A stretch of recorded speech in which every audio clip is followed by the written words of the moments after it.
어제 뭐 보셨어요? 요즘 제 남편이 매일 아침마다 챙겨보는 드라마가 있습니다. 전원일기. 이 드라마가 무려 4개의 채널에서 방송되고 있더라고요. MBC1, HTV, KTV, 채널U.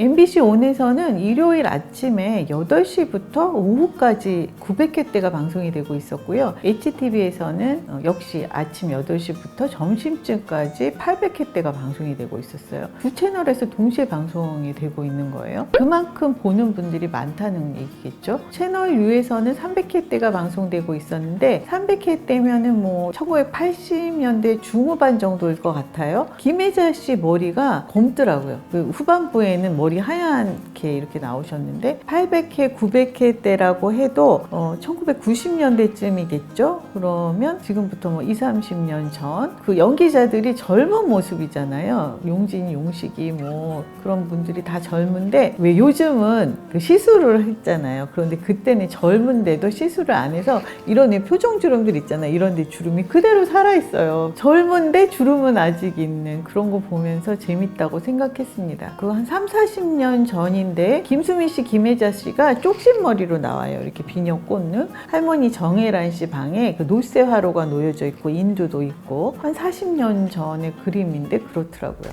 그 저희 남편이 보다가 막 이것 좀 봐 하고 해서 따라가 보면 의외의 인물이 나오는 거예요. 예를 들면 하지원 씨, 그 극 중에서 업동인 금동이 이모 씨가 나오고 있는데 이모 씨하고 선을 본 그 양촌리 보건소 간호사였거든요. 근데 이모 씨한테 차여요. 그런 이제 간호사로 나오기도 했고 정말 의외의 인물이 나왔던 거는 신화의 김동완 씨가 18살 때 수남이 친구로 나온 거예요. 둘째 아들 수남이에. 지금은 김동완 씨 연기하고 뮤지컬도 하잖아요. 그 아이돌 하기 전에도 연기를 했더라고요. 그걸 보면서 재밌다고 생각했는데 그렇게 진짜 등장인물 중에 보고 있으면 어머 저 사람 나왔네 그런 게 많아요. 그래서 중장년층에게는 추억을 불러오는 드라마, 젊은 층에게는 마냥 신기한 그런 드라마입니다. 이 드라마가 1980년 10월 21일부터 2002년 12월 29일까지 22년 2개월 동안 방송이 된 거예요. 22년 2개월. 그러면 고정 출연자는 22년 2개월 동안 월급을 받듯이 출연료를 받았다는 얘기가 되는 겁니다. 이 방송이 시작된 1980년 그해 봄에 광주 민주화 운동이 있었습니다. 그리고 10월에 이 방송이 시작된 건데 그 당시에 이제 농촌을 비우고 모든 사람들이 도시로 몰려들기 시작할 그 무렵이었어요. 그렇다 보니까 전두환 정권이죠. 정부에서 농촌을 좀 미화시키는 건전한 드라마를 만들어 줄 것을 지시해서 그래서 이 드라마가 나오게 된 거예요. 그런 이유로 이 드라마가 그렇게 22년 2개월 동안 롱런하리라고 아무도 예측을 하지 못했죠. 1980년 10월에 시작했는데 그 당시는 TV가 흑백 TV였어요.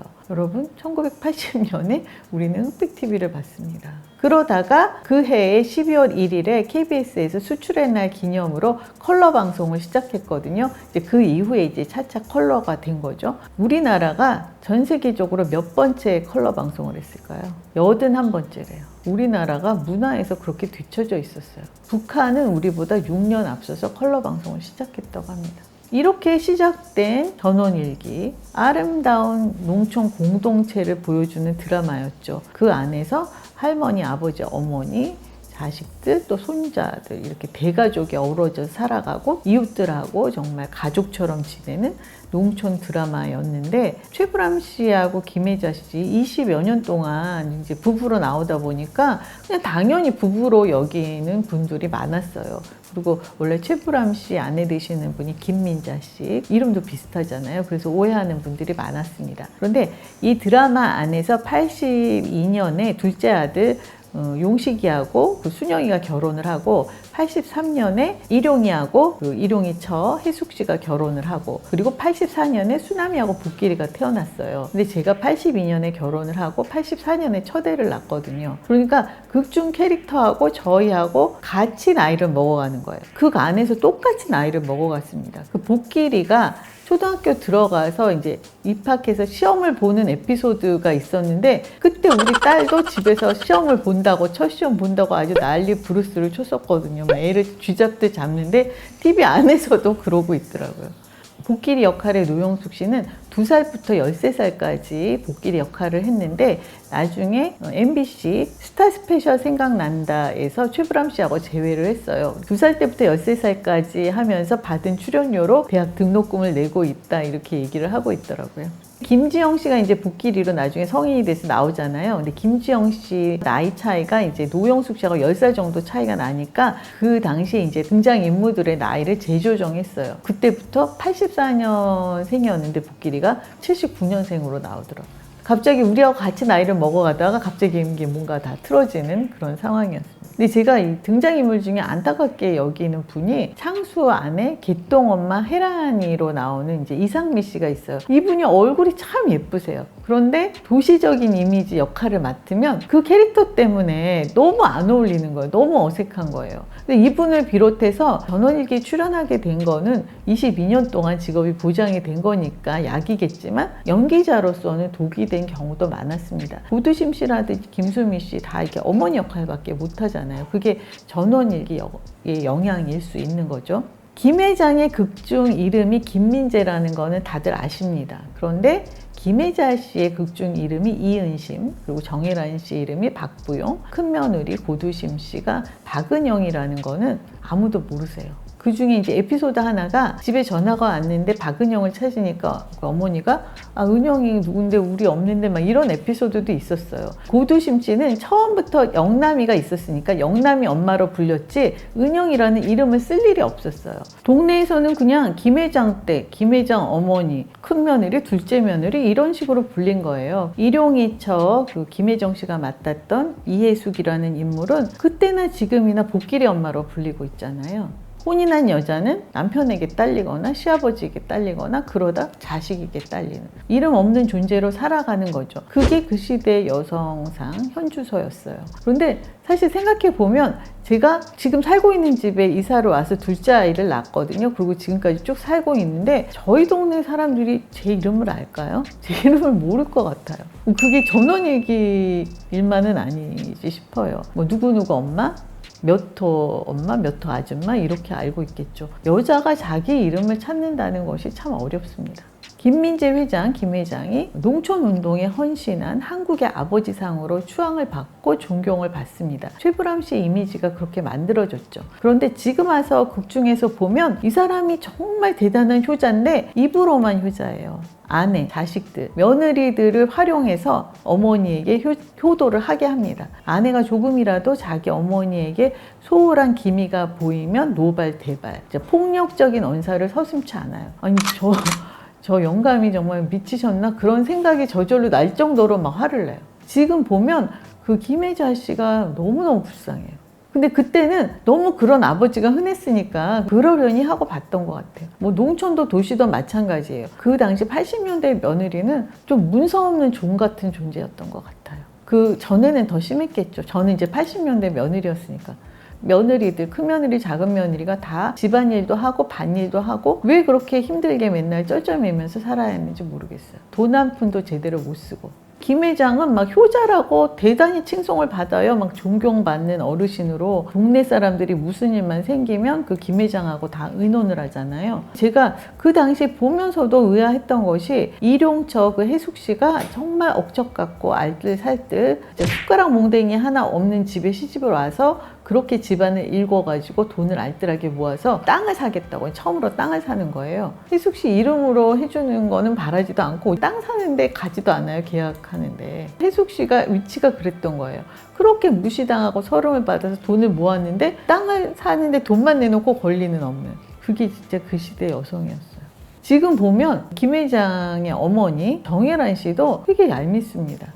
겉으로 보면 자애롭고 경우 바르고 점잖은 그런 어르신인데 방에 앉아서 며느리, 손자 며느리 다 부리고 일용 없냐고 뭐 짝짝 입 맞춰가지고 분란을 초래하고 막 그런 할머니예요, 지금 보면. 근데 이 집이 그 겉모습으로 보면 점잖고 다 순둥순둥하고 남 배려하고 그런 것 같지만 그 내면을 들여다보면 금동이가 업동이잖아요. 나중에 이제 지금 불타는 청춘에 나오는 조하나 씨하고 결혼을 하거든요. 업동이인데도 김혜자 씨가 기우는 혼사라고 결사 반대를 해요. 그렇게 너그럽고 열린 마음인 것 같고 남을 배려하는 것 같은데 결국은 이기심. 영남이 엄마도 그 은영 씨도 복길이하고 영남이하고 혼인을 하게 될 때 자기 소작 붙였던 집이라서 복길이네가 그래서 꺼려하죠. 그런 걸 보면 사람은 겉으로는 막 그렇게 점잖아도 속에 다른 마음, 그 심술보를 각각 쥐고 있는 것 같아요. 작가가 계속 바뀌었기 때문에 그 캐릭터에 대한 디테일이 좀 흔들린 게 아닌가라는 생각이 들 정도로 인물들의 기본 설정이 좀 이렇게 바뀌고 그랬어요. 왜냐하면 김혜자 씨가 마당에 이렇게 뜨거운 물을 버릴 때 뜨거운 물 지나간다 이렇게 말을 해요. 근데 왜 그걸 말을 하냐면 벌레들이 알아듣고 비키라고. 비킬 시간을 준다고 이럴 정도로 미물에게도 마음을 쓰는데 또 한순간에는 그렇게 자기 체면 따지고 이런 거 보면서 저는 이제 작가가 바뀌어서 그런 게 아닌가라는 생각을 했었죠. 김혜장내 중심의 드라마지만 일용이네가 없으면 또 이 드라마는 이상하죠. TV조선 인생 다큐 마이웨이에 김수미 씨가 나와서 지난번에 얘기했는데 그 일용엄니라는 역할이 너무 싫어서 도망을 간 적이 있대요. 그 일용엄니라는 틀에 자꾸 가둬지는 게 싫어서. 그랬는데 화해를 주선하러 온 사람이 MBC 측에서 화가 나서 이 전원일기를 폐지하려고 한다. 그러면 거기에 밥줄이 달린 그 연기자들은 어쩔 것이냐, 네가 다 책임질 것이냐 이래가지고 할 수 없이 다시 돌아왔다 그런 얘기도 있는데 또 다른 위기도 있었어요. 김수미 씨의 에세이집에 보니까 김수미 씨하고 김혜정 씨하고 극 중에서는 고부지간이잖아요. 그런데 현실로 싸움이 붙은 모양이에요. 그래서 김혜정 씨에게 김수미 씨가 손을 댄 것 같아요. 일을 저질러 놓고 자기가 지레 겁을 먹고 무서우니까 도망을 가버린 거죠. 김혜자 씨가 화해를 주선했는데 그 에세이에 그렇게 설명이 돼 있어요. 김혜자 씨가 너무 급하게 뛰어나와서 이렇게 파운데이션이 막 밀리도록 막 이렇게 화장을 하고 나왔는데 그걸 보니까 자기가 진짜 잘못했구나 너무 미안해서 막 눈물이 쏟아지더래요. 그래서 빨리 사과를 해야지 했는데 상대방 쪽에서 먼저 깊이 사과를 해서 감동을 받고 뭐 이제 해피엔딩 이래서 다시 출연하게 된 그런 22년 2개월이었으니까 뭐 별의별 일이 다 있겠죠. 지금 같으면 뭐 말이 새나왔겠지만 그 당시에는 그런 일이 없었으니까 잠잠했을 거고 별의별 일이 다 있었을 것 같아요.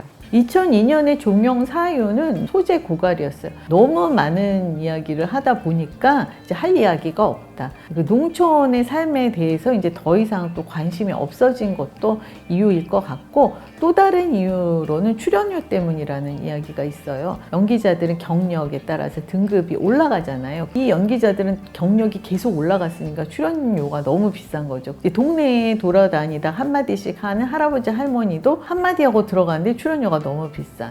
후반부에 가서는 주요 출연자 외에 동네의 그런 이제 단역 같은 분들은 거의 나오지 않았었거든요. 광고비하고 출연료하고 시청률하고 이게 균형이 맞지 않으니까 그래서 종영을 하게 된 것 같습니다. 전원일기는 한국의 현대 시대극이자 사회 문화가 고스란히 담겨 있죠. 대단히 중요한 드라마인데 이 드라마가 정권의 지시에 의해서 우연히 탄생됐다는 거 의미심장하죠. 프로듀서라는 KBS 드라마에 송혜 씨가 나와서 하신 말씀이 장수 예능 프로그램, 그러니까 전국 노래자랑의 장수 프로그램이잖아요. 우연히 시작했던 것이 장수 예능이 될 수 있다.